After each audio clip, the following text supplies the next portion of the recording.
આખા ભારતનું આ એવું મંદિર છે જેનો ઇતિહાસ મહાભારત વીર કર્ણ સાથે જોડાયેલો છે અને અહીં ત્રણ પાનનો વડ આવેલો છે તે લોકવાયકા પ્રમાણે 5000 વર્ષ કરતા પણ વધારે જૂનો ઇતિહાસ ધરાવે છે.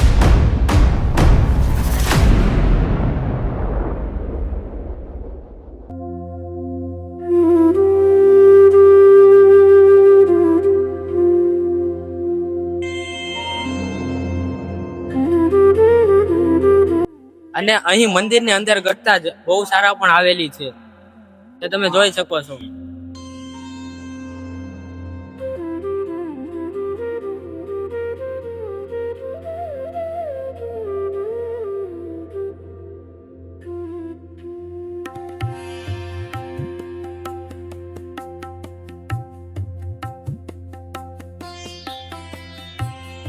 ચાલો મિત્રો, હવે આપણે મંદિરની અંદર જાય.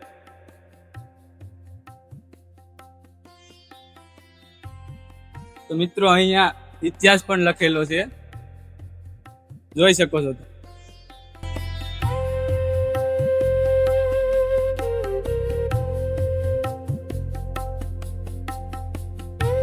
સુરતના અશ્વિની કુમાર વિસ્તારમાં તાપી નદીના કિનારે આવેલું એક અત્યંત પ્રાચીન અને ઐતિહાસિક સ્થળ આવેલું છે જે ત્રણ પાનનો વડ તરીકે ઓળખાય છે. આ સ્થળનો સીધો સંબંધ મહાભારતના કાર અને દાનવીર કર્ણ સાથે જોડાયેલો છે. તો આ વડની માહિતી અને ચમત્કાર આપું તો આ વડની સૌથી વિશેષતા એ જ છે કે તેમાં હંમેશા ત્રણ જ પાન રહે છે. સ્થાનિક લોકોના જણાવ્યા પ્રમાણે જ્યારે પણ ચોથું પાન આવે છે ત્યારે એક જૂનું પાન ખરી જાય છે.